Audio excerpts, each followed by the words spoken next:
محمد مصطفیٰ صلی اللہ علیہ وآلہ وسلم جو وجہ تخلیق کائنات، جن کی خاطر رب کائنات نے پوری کائنات اور بزم کائنات کو سجایا. آپ فرماتے ہیں اپنے غلاموں کو قال اول الناس بی یوم القیامہ اکثرہم علی صلاۃ، فرمایا تم میں سے جو شخص یہ چاہتا ہے کہ کل قیامت کے دن اور جنت میں میرے سب سے زیادہ قریب اس کو جگہ ملے تو وہ خوش نصیب ہوگا جو دنیا میں مجھے سب سے زیادہ مجھ پر درود و سلام پڑھتا. سبحان اللہ. فرمایا اگر میرا قرب چاہتے ہو، کیا میرے سب سے قریب اول الناس بی یوم القیامہ، قیامت کے دن میری کچہری میں میرے ساتھ بیٹھنا چاہتے ہو تو اکثرہم علیہ صلاۃ، پھر میرے اوپر درود و سلام کی کثرت. جو جتنا زیادہ درود پڑھتا ہے اتنا ہی مصطفیٰ کے قریب ہوتا ہے. حضور علیہ الصلوۃ والسلام کی حضوری، حضور علیہ الصلوۃ والسلام کی کچہری، حضور علیہ الصلوۃ والسلام کی قربت، آقا علیہ الصلوۃ والسلام کے فیوزات، حضور علیہ الصلوۃ والسلام کی بارگاہ کی تجلیات، انوار، حسنات اس خوش نصیب کو نصیب اس کے مقدر میں لکھے جاتے ہیں جس کی زبان حضور پر ہر وقت درود و سلام پڑھتی ہے. اللہم صلی علی سیدنا و مولانا محمد و علی آلہ و صحبہ وبارک وسلم. حضرت عبداللہ وہ بیان فران عبداللہ رضی اللہ تعالی عنہ قال قال رسول اللہ صلی اللہ علیہ وآلہ وسلم ان للہ ملائکۃ سیاحین فی الارض یبلغونی من امت السلام. حضرت عبداللہ بیان کرتے ہیں کہ آقا علیہ الصلوۃ والسلام نے فرمایا بلا شبہ زمین پر بے شمار فرشتے گشت کرتے ہیں. کیا کرتے ہیں؟ گشت کرتے ہیں، گلیوں میں بازاروں میں چلتے پھرتے ہیں. اور ان کی ڈیوٹی پتہ کیا ہے؟ یعنی اسپیشل فرشتوں کی کچھ فوجیں، کچھ قافلے ایسے ہیں جو زمین پہ چلتے پھرتے ہیں اور وہ اس لیے اپوائنٹ کیے گئے ہیں کہ یبلغونی من امتی السلام، کہ جہاں بھی میرا فرمایا کہ امتی مجھ پر سلام پڑھتا ہے اس سلام کو لے کر میری بارگاہ میں پہنچا. جہاں بھی بیٹھا کوئی امتی دیکھا کہ وہ گلی کے اندر، اس گھر کے اندر، اس بازار میں، اس مسجد میں، اس میلاد سینٹر میں کچھ لوگ بیٹھ کر درود و سلام کی مجلس سجا کے بیٹھے ہیں، بس وہ فرشتے باقیوں کو بھی آواز دیتے ہیں آ جاؤ، جس مقصد کے لیے ہم زمین پر آئے وہ مجلس مل گئی. درود و سلام آپ پڑھیں گے، فرشتے اکٹھا کر کے مدینہ پاک لے جائیں گے بارگاہ میں. اللہم صلی علی سیدنا و مولانا محمد و علی آلہ و صحبہ وبارک وسلم. اب بڑی پیاری حدیث پاک ہے آگے. ان ابی ہریرہ رضی اللہ تعالی عنہ قال ان رسول اللہ صلی اللہ علیہ وسلم قال ما من احد يسلم علی الا رد اللہ علی روحی حتی ارد علیہ السلام. قابل توجہ ہے یہ حدیث پاک، تقریباً ہر حدیث کی کتاب امام نسائی نے بھی اس کو بیان کیا تو بہت ساری کتابوں میں آئی. حضرت ابو ہریرہ راوی ہیں کہ آقا علیہ الصلوۃ والسلام نے فرمایا کہ میری امت میں سے کوئی شخص ایسا نہیں جو مجھ پر سلام بھیجے مگر اللہ تعالی نے مجھ پر میری روح کو واپس لوٹا دیا ہے، یہاں تک کہ میں ہر سلام کرنے والے کے سلام کا جواب دیتا ہوں. یعنی آپ کی میرا معاملہ جدا ہے، آپ کا میرا معاملہ جدا ہے. اپنے اوپر انبیاء کو ہم صلحاء کو قیاس نہیں کر سکتے. اللہ کے جو نیک بندے ہیں اور نیکوں میں انبیاء سب سے بلند ہے، انبیاء سب سے جن کا مرتبہ و شان یہ ہے کہ حدیث پاک میں ہے کہ اللہ پاک نے زمین کے اوپر حرام کر دیا ہے کہ وہ نبیوں کے جسم کو کھائے. نبیوں کے نبی تو بہت اونچی ذات ہوتی ہے شہداء کے جسم کو مٹی نہیں کھاتی، صلحاء کے جسم کو مٹی نہیں کھاتی، اولیاء کے جسم کو مٹی نہیں کھاتی۔ اور کئی ایسی قبر کشائی ہوئی ہے، آپ نے سنا اور دیکھا کہ جب اللہ کے کسی نیک بندے کی کسی بھی وجہ سے قبر کشائی ہوئی تو ان کا خون بھی اسی طرح تازہ تھا، ان کا کفن بھی اسی طرح سفید تھا، میلا نہیں ہوا تھا، اور ان کی قبروں سے خوشبو آ رہی۔ سبحان اللہ۔ اس لیے اللہ والوں کے معاملات جدا ہوتے ہیں، وہ گلتے سڑتے وہ ہیں کہ جو زمین پر اللہ کے نافرمان ہو کر رہتے ہیں، جو متکبرین ہوتے ہیں، جو غافلین ہوتے ہیں، جو اللہ کے نافرمان ہوتے ہیں، ان کے ساتھ معاملات جدا ہوتے ہیں۔ مگر جو لوگ اللہ کے لیے زندہ رہتے ہیں ان کے معاملات قبر میں بھی عام انسانوں جیسے نہیں ہوتے، اور پھر چلتے چلتے جب انبیاء کی بات آتی ہے تو پھر معاملات تو بہت اونچے چلے جاتے ہیں۔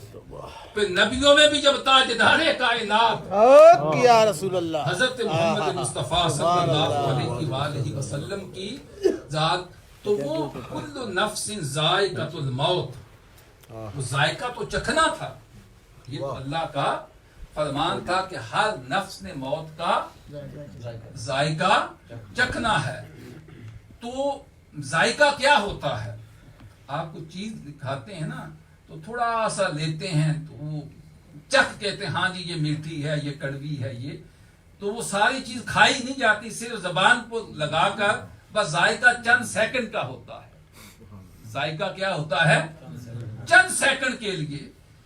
تو باقیوں کے لیے تو موت موت تھی، مگر جب تاجدار کائنات صلی اللہ علیہ وآلہ وسلم پر آئی تو صرف ذائقہ چکھا ہے حضور نے۔ کیا کیا ہے؟ ذائقہ۔ جب روح انور جسم اقدس سے نکلی تو پھر کائنات ارض و سبا میں اور فرش سے لے کر عرش تک کوئی ایسی جگہ نہیں تھی جس جگہ پر روح پاک کو رکھا جاتا، اور پھر رب کائنات نے اس روح پاک کو دوبارہ، چونکہ حضور کے جسد اقدس سے بہتر اس ساری کائنات میں کوئی جگہ تھی ہی نہیں، لہذا دوبارہ اس روح پاک کو جسم مصطفیٰ میں ڈال دیا۔ اس لیے ہمارا عقیدہ ہے کہ آقا علیہ الصلوۃ والسلام گنبد خضرا کے نیچے جسم مع روح، جسم مع روح، اپنے روح کے ساتھ جسم اقدس ہے۔ اور پھر یہ حدیث پاک کے اندر آپ کو جو میں نے پڑھ کر سنائی، حضور نے فرمایا کہ رد اللہ علیہ روحی، اللہ پاک نے میری روح کو واپس میرے جسم میں لوٹا دیا ہے، واپس میرے جسم میں لوٹا دیا۔ حتیٰ ارد علیہ السلام، حتیٰ کہ جو شخص جہاں سے بھی، دنیا کے جس خطے سے بھی مجھ پر سلام بھیجتا ہے میں اس کے سلام کا جواب دیتا ہوں۔ سبحان اللہ۔ آقا ہمارے، آقا ہمارے، آقا ہمارے، مدینہ پاک، مدینہ پاک۔ کوئی ایک شخص بھی دنیا کا ایسا نہیں کہ جو میرے اوپر سلام بھیجے اور میں اس کا جواب نہ دوں۔ یہ پھر الگ بات ہے کہ ظاہر بات ہماری سماعت وہ نہیں ہے کہ ہم سن سکیں، مگر سننے والے سنتے بھی، سنتے ہیں، سننے والے ہر کوئی ہمارے جیسا تو نہیں ہے نا۔ اس زمانے میں بڑے بڑے جامی بھی ہوئے ہیں، بڑے بڑے جامی بھی ہوئے ہیں جن کے لیے آقا علیہ الصلوۃ والسلام نے فرما دیا تھا کہ اس وقت کے بادشاہ کو خواب میں آ کر میرا عاشق آ رہا ہے، اس کو واپس لوٹا دو، اس لیے کہ اگر وہ قبر انور کے سامنے آ کر اس نے عشق و مستی کے اندر الصلاۃ والسلام علیکہ یا رسول اللہ کہا تو مجھے قبر سے نکل کر وعلیکم السلام کہا، قبر سے نکل کر میدان حشر بپا ہو جائے۔ نعرہ تکبیر، اللہ اکبر، نعرہ رسالت، یا رسول اللہ، نعرہ رسالت، یا رسول اللہ، مدینہ پاک، زندہ باد، مدینہ پاک، زندہ باد، ماشاءاللہ۔ اس لیے اس عاشق رسول کو کہہ دو کہ میرے دربار پر نہ آئے، اس لیے کہ عشق کی آگ جو اس کے سینے میں بھانبڑ جل رہا ہے، وہ جہاں آ گیا تو مجھے باہر نکلنا پڑے گا۔ دوستان محترم، وہ تو پھر ہر کوئی جامی تو نہ ہوا، ہر کوئی کہتے تھے نا کہ سگترا کاش جامی نام بودے، سگترا کاش جامی نام بودے، کہ آمد بر زبانت گاہے گاہے، آقا کاش تیرے در کے کتے کا نام جامی ہوتا، آپ کے در کے کتے کا نام جامی ہوتا، کبھی کبھی آپ اس کتے کو بلا لیتے جامی کہہ کر۔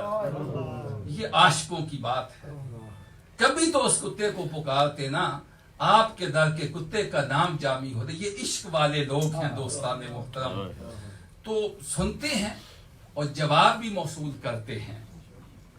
پھر آقا علیہ الصلوۃ والسلام نے ایک اور حدیث پاک میں فرمایا، ان الحسن ابن علی، حضرت امام حسن بن علی رضی اللہ عنہما، ان رسول اللہ صلی اللہ علیہ وسلم قال حیثما کنتم فصلوا علی فإن صلاتکم تبلغنی۔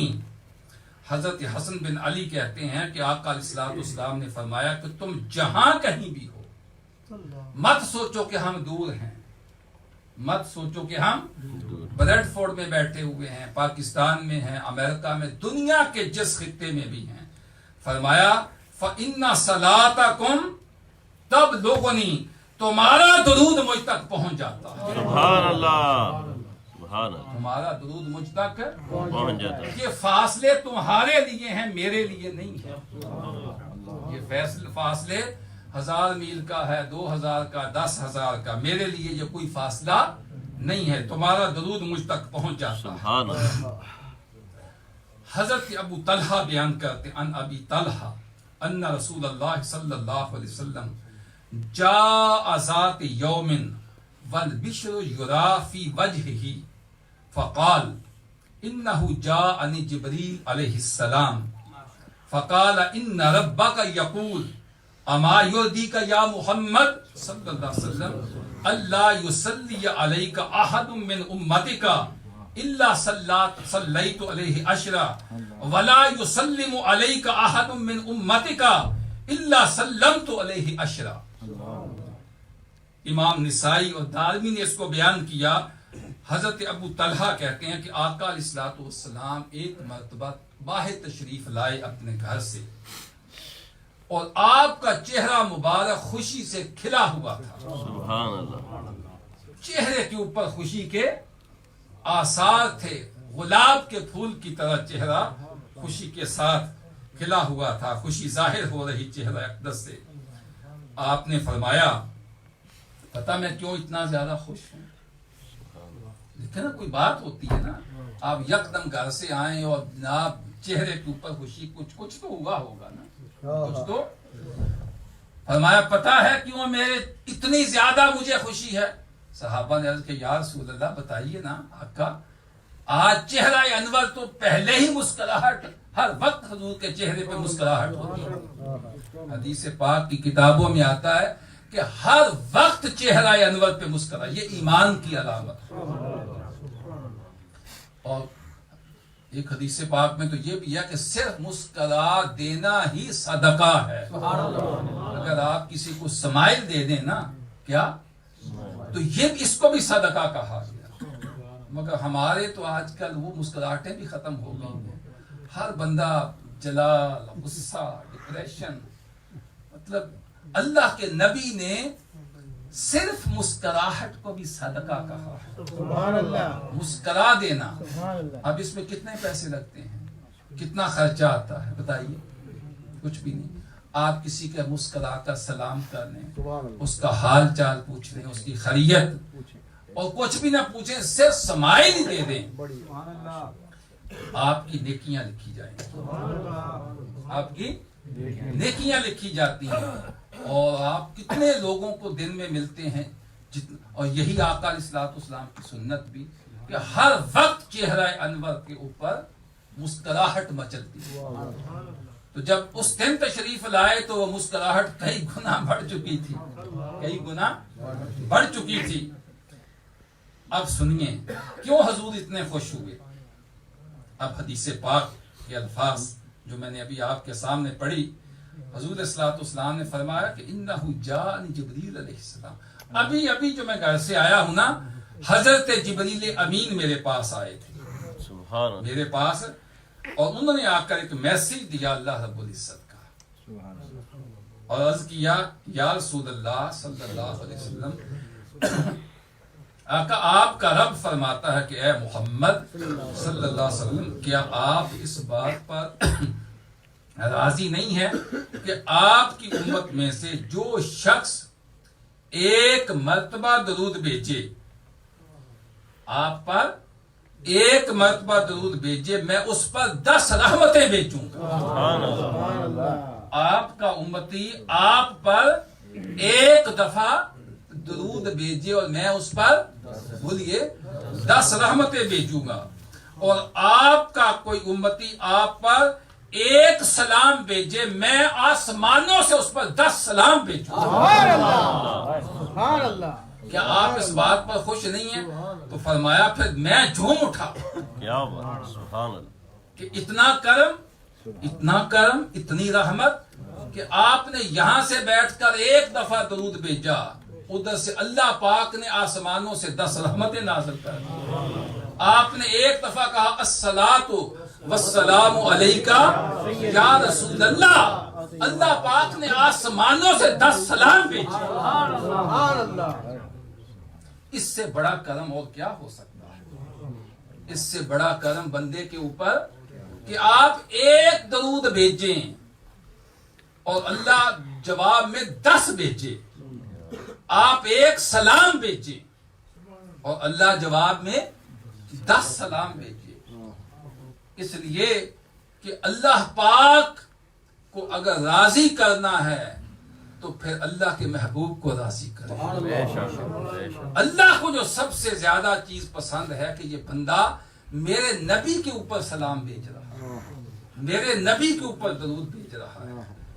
تو چونکہ حضور اللہ کے محبوب ہیں، اللہ کے کیا ہیں، تو جب آپ محبوب پر درود و سلام بھیجتے ہیں تو پھر آسمانوں سے رب کی رحمت جوش میں آ جاتی ہے، اور پھر آسمانوں سے وہ اپنی رحمتیں بھی بارش کی طرح نازل کرتا ہے، اپنے سلام بھی بھیجتا ہے۔ پھر ہم دعا کرتے ہیں۔ ایک اور حدیث پاک عن عمر بن الخطاب رضی اللہ تعالی عنہ قال ان الدعاء موقوف بین السماء والارض لا يسأل منه شيء حتى تصلي على نبيك۔ بہت ساری دعائیں مانگتے ہیں مگر دعا کی قبولیت کب ہوگی؟ حضرت عمر بن خطاب بیان کرتے ہیں، اس کو امام ترمذی نے بیان کیا، فرمایا کہ یقیناً دعا اس وقت تک زمین اور آسمان کے درمیان ہینگنگ پوزیشن میں ہوتی ہے، لٹکی رہتی ہے، بٹوین ہیون اینڈ ارتھ، اوپر نہیں جاتی۔ حتیٰ تصلی علی نبیک، یہاں تک کہ جب تک تم اپنے نبی مکرم صلی اللہ علیہ وسلم پر درود نہ پڑھ لو۔ کیا نہ پڑھ لو؟ درود نہ پڑھ لو۔ جیسے پرندہ ہوتا ہے نا، درود سمجھے کہ 2 پر ہیں، کیا ہیں؟ 2 پر، 2 ونگ ہیں۔ جس طرح پرندہ 2 پروں کے ساتھ اڑتا ہے، جسم اگر پر کاٹ لیں تو جسم زمین پہ رہتا ہے۔ آپ کی میری دعا ایک جسم تھا، کیا تھا؟ ایک باڈی تھی، ایک جسم تھا جس کے پر نہیں تھے، وہ اوپر نہیں جا سکتی تھی۔ اللہ کے نبی نے اپنے درود کے ذریعے دعا کو ونگ اور پر لگا دیے۔ اگر چاہتے ہیں تو دعا اڑ کر آسمانوں اور عرش والے رب تک چلی جائے تو پھر اس کے اول بھی درود پڑھو، آخر بھی درود پڑھو، یہ دونوں درود اٹھا کر زمین سے آپ کی دعا کو عرش تک لے جائیں۔ عرش تک ماشاءاللہ، کہاں لے جائیں گے؟ عرش تک لے جائیں گے۔ ماشاءاللہ، پھر آگے ایک اور حدیث، سبحان اللہ، عن علی رضی اللہ تعالیٰ عنہ قال کل دعاء محجوب کل دعائیں محجوب حتی یصلی علی محمد صلی اللہ علیہ وسلم و آل محمد. حضرت علی المرتضیٰ رضی اللہ تعالی راوی وہ بیان کرتے ہیں کہ ہر دعا محجوب کہتے پردے میں رہتی ہے. کس میں؟ یعنی وہ ایکسپوز نہیں ہوتی, وہ ڈسکلوز نہیں ہوتی, وہ باہر نہیں, چھپی رہتی ہے. دعا کیا ہے؟ چھپی رہتی ہے پردے کے اندر, آگے ٹریول نہیں کرتی. ٹریول کب کرتی ہے؟ ٹوورڈز آلمائٹی اللہ حتی یصلی علی محمد و آل محمد. جب بندہ محمد اور تاجدار کائنات صلی اللہ علیہ وسلم کی آل پر درود پڑھتا ہے تو دعا پھر اس حجاب سے نکل کر مولا کی طرف سفر شروع کرتی ہے. مولا کی طرف سفر شروع کرتی ہے. تو دعا کی قبولیت بھی درود پاک کے سہارے. بے شک بے شک. دعا کی قبولیت درود کے بغیر نہیں ہوتی. یہی وجہ کہ ہم آپ دیکھتے ہیں کہ مساجد میں ہر جگہ جب بھی ہم دعا مانگتے ہیں تو پہلے درود پاک پڑھتے ہیں, اینڈ پہ بھی.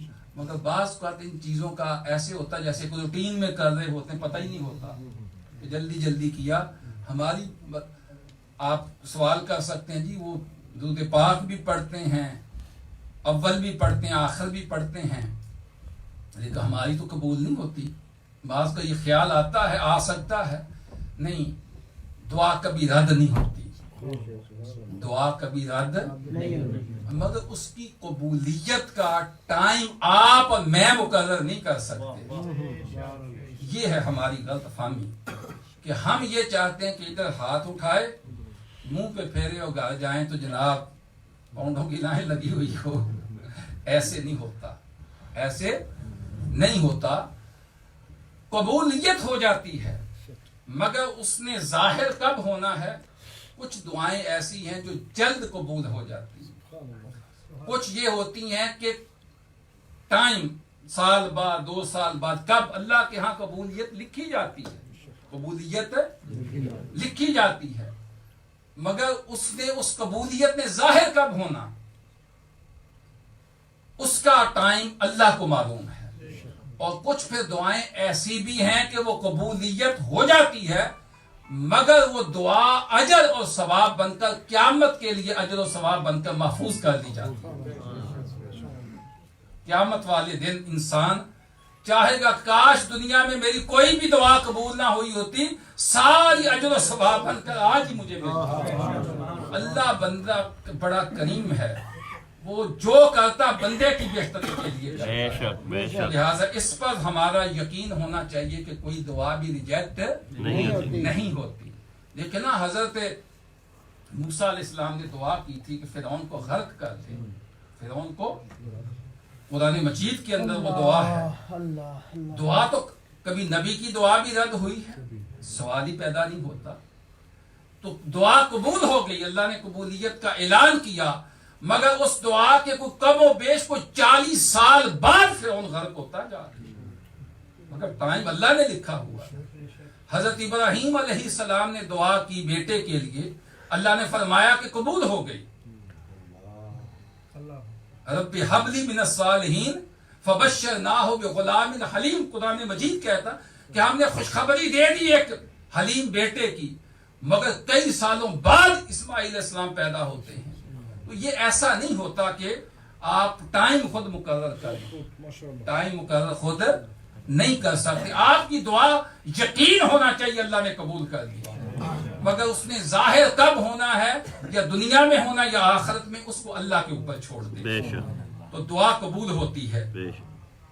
پھر آگے ایک تو وہ تھا نا 10 مرتبہ آپ نے جو سنا, اب ایک اگلی حدیث بھی سنیں, اس میں 70 مرتبہ کا ذکر آیا ہے.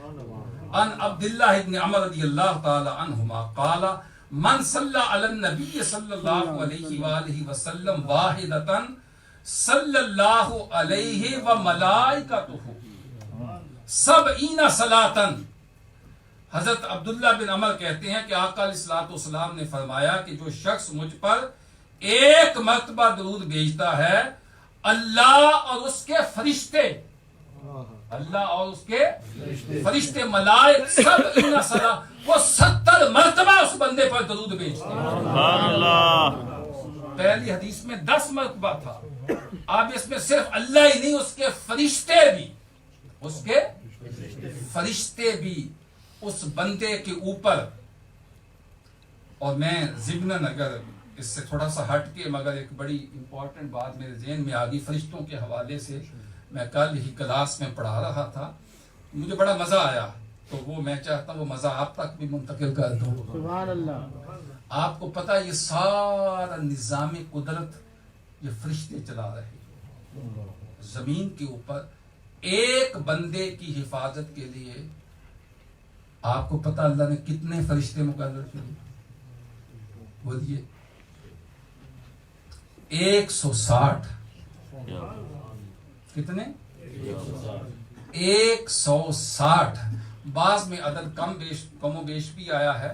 2 تو ہم اکثر ہی پڑھتے ہیں نا کرامن کاتبین. مگر بندے کے ایک ایک عضو کو پروٹیکٹ کرنے کے لیے وہ بندے کے عمل کی حفاظت بھی کرتے ہیں, بندے کے اعمال کی حفاظت بھی کرتے ہیں, اس کے رزق کی حفاظت بھی کرتے ہیں, اس کی زندگی کی حفاظت بھی کرتے ہیں, اس کی موت کی حفاظت بھی کرتے ہیں. 4 چیزوں سے اس کے اعمال کی, اس کے رزق کی, اس کی زندگی کی اور اس کی موت کی حفاظت کرتے ہیں. اور پھر آپ زندگی میں دیکھتے ہیں ہزاروں حادثات. ایک بندے کی اگر عمر 80 سال ہے تو وہ اگر دیکھے تو کتنے 80 سال میں اس کو حادثات کہ یکدم گاڑی لگنے لگی بچ گیا, گرتے گرتے بچ گیا. مطلب ایسے ایسے اس کی زندگی کے واقعات ہزاروں کی تعداد میں ہوں گے کہ وہ بالکل موت کے قریب تھا مگر ہوتا ایسے ہی ہے. یہ سارا نظام اللہ پاک نے فرشتوں کے ذریعے, یعنی جب تک اس کو موت نہیں آئے گی اتنی دیر تک جو ٹائم لکھا فرشتے اس کی حفاظت کرتے ہیں. اچھا, اب اگلی بات جو میں امپورٹنٹ بتانے والا تھا اسی ضمن میں, جس پہ بڑا دل خوش ہوا کہ جب بندے کی موت آ جاتی, بندے کی اب وہ فرشتے کہتے ہیں اللہ, نیک بندے کی بات کر رہا ہوں طور خاص,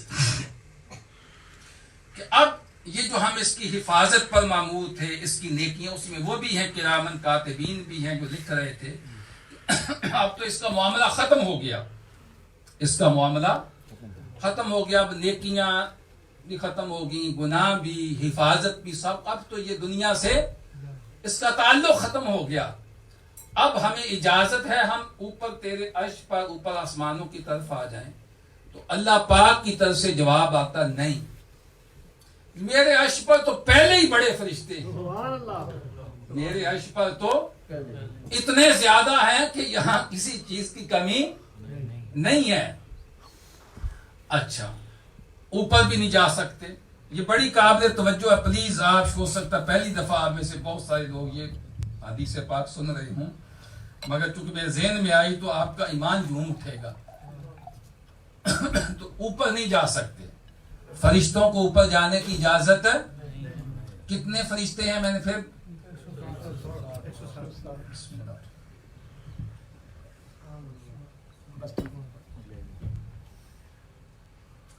اچھا, آپ کہتے ہیں فرشتے اللہ پاک سے کہ ٹھیک ہے مالک اوپر نہیں, تو پھر زمین کے اوپر جو باقی فرشتے زمین پہ گشت کر رہے ہیں, باقی ڈیوٹیز پرفارم کر رہے ہیں, ہم بھی کوئی اور ڈیوٹی دے دے ہمیں, ہم زمین پر رہ کر باقی اپنی ڈیوٹیز پرفارم کریں. اللہ پاک فرماتے نہیں, زمین پر بھی بڑے فرشتے ہیں جو اپنی اپنی ڈیوٹی دے رہے ہیں, تمہیں زمین پر بھی ڈیوٹی نہیں دینی. تو وہ کہتے ہیں پھر ہم کیا کریں, نہ اوپر جانے کی اجازت, نہ اوپر نہ زمین پر, تو پھر مولا ہم کیا کریں, ہماری کیا ڈیوٹی ہے؟ رب کائنات فرماتے ہیں اے فرشتو, اب تم میرے اس نیک بندے کی قبر پر بیٹھ جاؤ, اور قیامت تک جب تک یہ زمین سے دوبارہ نہیں اٹھے گا تمہارا ٹھکانہ اس کی قبر ہے. اس کی قبر پر بیٹھ کر کبھی سبحان اللہ پڑھو, کبھی لا الہ الا اللہ پڑھو, کبھی تسبیح پڑھو، کبھی تقدیس پڑھو، کبھی تحلیل پڑھو، تم اس کی قبر پر بیٹھ کر اس کے لیے استغفار پڑھو، تمہاری استغفار سے اس قبر والے کے درجات بلند ہوتے چلے جائیں گے اور قیامت تک بلند ہوتے چلے جائیں گے۔ سبحان اللہ، سبحان اب اللہ۔ تمہاری ڈیوٹی یہ ہے کہ قبر تک اس کے لیے پڑھنا ہے تمہیں، لہذا ان فرشتوں کو اس بندے کی قبر کے ارد گرد بٹھا دیا جائے۔ صاحب قبر تک، قیامت تک وہ فرشتے اللہ کے اس نیک بندے کے لیے استغفار کرتے ہیں، سبحان اللہ۔ کبھی الحمدللہ پڑھتے ہیں، کبھی سبحان اللہ پڑھتے ہیں، کبھی جو کلمہ لا الہ الا اللہ پڑھتے ہیں۔ تو ان کی ڈیوٹی یہ ہے کہ انہوں نے وہاں پرفارم کرنی ہے۔ تو یہ خوش نصیب ہیں وہ لوگ۔ اور دوستان محترم، میں آخر میں ایک حدیث پاک پڑھ کے میرا خیال اس کو ختم کر دوں گی۔ ابھی تو بڑا لمبا ٹاپک ہے، مگر بہت ساری، بلکہ دو حدیثیں آخری آپ کے لیے، اور یہ سمجھو کہ پوری گفتگو کا خلاصہ ہے۔ تو میں نے کوشش کی کہ آپ کو ایک ایک حدیث کے ریفرنس کے ساتھ، تاکہ ہر چیز آپ جو کچھ حضور نے فرمایا وہ سن کے جائیں۔ ان ابی ہریرہ رضی اللہ تعالیٰ عنہ، یہ آخری دو حدیثیں۔ قال قال رسول اللہ صلی اللہ علیہ وسلم مجتمع قوم فی مجلس فتفرقوا من غیر ذکر اللہ والصلاة علی النبی صلی اللہ علیہ وسلم الا کان علیہ حسرۃ یوم القیامہ۔ حضرت ابو ہریرہ رضی اللہ تعالیٰ عنہ بیان کرتے ہیں کہ آقا علیہ الصلوۃ والسلام نے فرمایا کہ جو لوگ کسی مجلس میں اکٹھے ہوئے، وہ لوگ کسی، بولیے نا، مجلس میں، کسی میٹنگ میں اکٹھے ہوئے، گیدرنگ ہوئی، پھر اس مجلس میں اللہ تعالیٰ کا ذکر اور حضور نبی اکرم صلی اللہ علیہ وسلم پر درود و سلام پڑھے بغیر منتشر ہو گئے۔ مجلس کی، گپ شپ کی، ایجنڈا ڈسکس کیا، باتیں کی، دنیا جہاں کی، سب کچھ کیا، مگر دو کام نہیں کیے، نہ اللہ کا ذکر کیا، نہ اللہ کے نبی پر درود و سلام پڑھا، اور اس کے بغیر وہ مجلس کیا ہو گئی؟ برخاست ہو گئی، ڈسپرس ہو گئی۔ آقا علیہ الصلوۃ والسلام نے فرمایا کان علیہم حسرۃ یوم القیامہ، تو وہ مجلس ان کے لیے قیامت کے دن باعث حسرت ہوگی، باعث خسارہ ہوگی، وہ پچھتائیں گے قیامت کے دن، کاش ہم اس مجلس میں اٹھنے سے پہلے کوئی درود و سلام ہی پڑھ لیتے، اللہ کو یاد کر لیتے، اللہ کے نبی پر 2-4 دفعہ درود ہی پڑھ لیتے۔ جب قیامت کا دن ہوگا تو وہ ریگریٹ کریں گے، وہ پچھتائیں گے کہ ہم نے ایسا کیوں کیا۔ دوستان محترم، ہماری، آپ کی، ہماری کتنی مجلسیں ہیں، کئی گھنٹوں کے اوپر ہوتی ہیں، گپ شپ ہو رہی ہے، غیبت ہو رہی ہے، اس کی بات ہو رہی ہے، اس کی بات، انہی باتوں پر ہم اٹھ کے چلے جاتے ہیں۔ Is it true or not؟ True. آج کی اس حدیث اور گفتگو کے بعد کم از کم جو آپ اور میں، ہم جو لوگ بات سن رہے ہیں، اتنا تو خیال ہم کریں گے کہ کوئی چھوٹی سی مجلس کیوں نہ ہو، کم از کم 2-4 دفعہ اللہ کے نبی پر درود تو بھیج دیں۔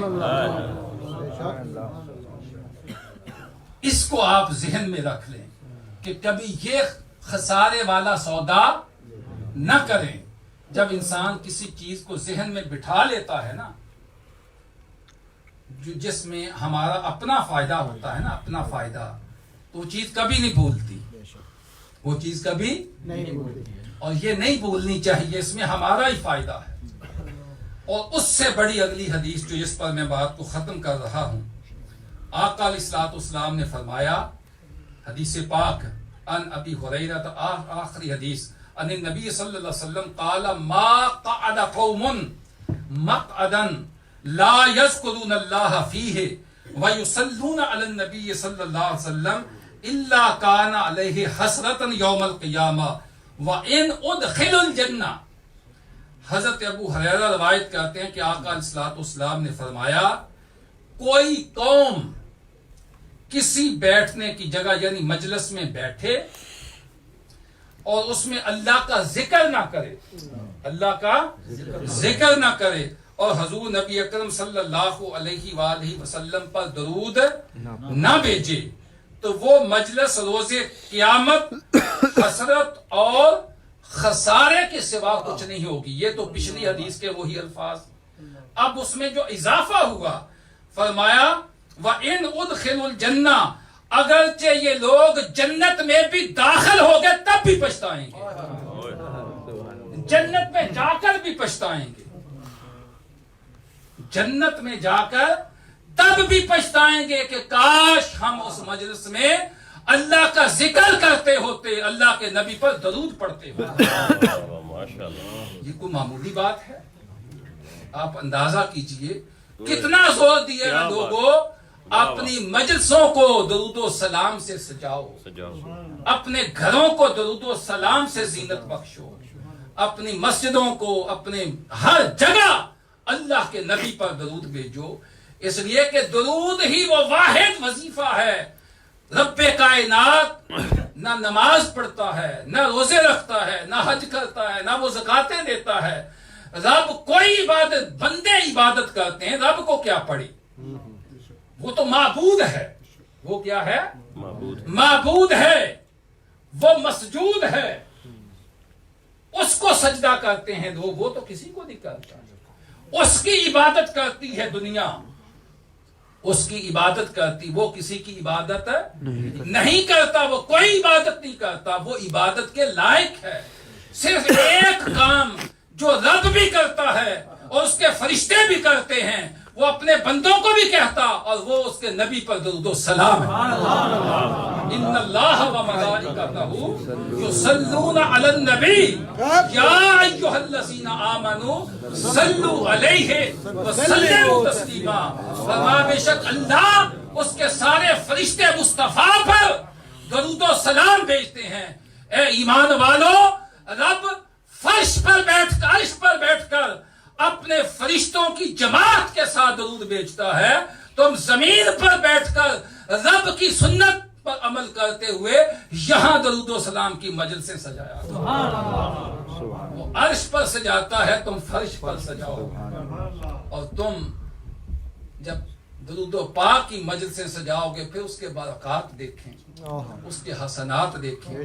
یہ پھر الگ چیپٹر میں کبھی دوبارہ آیا تو پھر اس پر میں اگلا ٹاپک جو ہے نا کہ جن لوگوں نے یہ مجلسیں سجائی ہیں ان کو کیا ملا، کیونکہ میں اسی پر رہنا چاہتا تھا آج، تو یہ اگلا ہے، اس سے اگلا ہے کہ جن جن لوگوں نے اپنی زندگی کے اندر درود پاک کو اپنایا ہے، پھر کیسے کرم کے دروازے کھلے، کیسے رحمت کے دروازے کھلے، پھر درود والے نبی نے ان کو کیسے نوازا ہے، کیسے کرم کیا ہے۔ یہ انشاءاللہ اتنی تو تھوڑی سی آپ کو بھی پیاس رہنی چاہیے یا نہیں؟ تو انشاءاللہ اگلا جب کو موقع ہوگا تو یہ پیاس اس موقع، اللہ پاک ہم سب کو آقا علیہ الصلوۃ والسلام کی بارگاہ میں درود و سلام پڑھنے والا بنائے۔ میرے ساتھ ایک دو مرتبہ پڑھیں گے، الصلاۃ والسلام علیک یا سیدی یا رسول اللہ، الصلاۃ والسلام علیک یا سیدی یا حبیب اللہ، الصلاۃ والسلام علیک یا خاتم النبیین، الصلاۃ والسلام علیک یا سیدی المرسلین، الصلاۃ والسلام علیک یا رسول اللہ، الصلاۃ والسلام علیک یا سیدی حبیب اللہ۔ تھینک یو ویری مچ، بہت بہت شکریہ آپ سب احباب کا۔ اللہ پاک ہم سب کو درود و سلام پڑھنے والا بنائے۔ میں بار دیگر آپ سب کا بطور خاص اللہ رتا صاحب کا اور بھائی واجد صاحب کا، زاہد صاحب، عابد صاحب، سب کا شکریہ ادا کرتا ہوں۔ آپ دعوت دیتے ہیں بڑے پیار سے، محبت سے، اور میں نے بھی آپ کو دعوت دی ہے، اور مجھے امید ہے کہ آپ یہی درود و پاک کی مجلس جس کا میں نے ابتدا میں ذکر کیا تھا، تھرسڈے، کیا یاد رہ جائے گا؟ ٹائم کون سا بنا؟ جی آئیں گے یا نہیں؟ کون کون آئے گا؟ ماشاءاللہ، زندہ باد، آپ سب آئیں انشاءاللہ۔ دل کے گنچے کھل اٹھیں گے حضرت السلام کا درود پاک کے حوالے. اللہ پاک ہم سب کی حاضری قبول فرمائے. وما علینا الا البلاغ. ہاں بالکل اچھا کیا, بہت اچھا. بالکل ہمارا ہر پروگرام لیڈیز کا جو بھی ہوگا وہ لیڈیز ساتھ ہوتی ہیں. دوسرا حال ہے ایون میں بچے یعنی فیملیز. بہت اچھا کیا آپ نے مجھے یاد کروا دیا.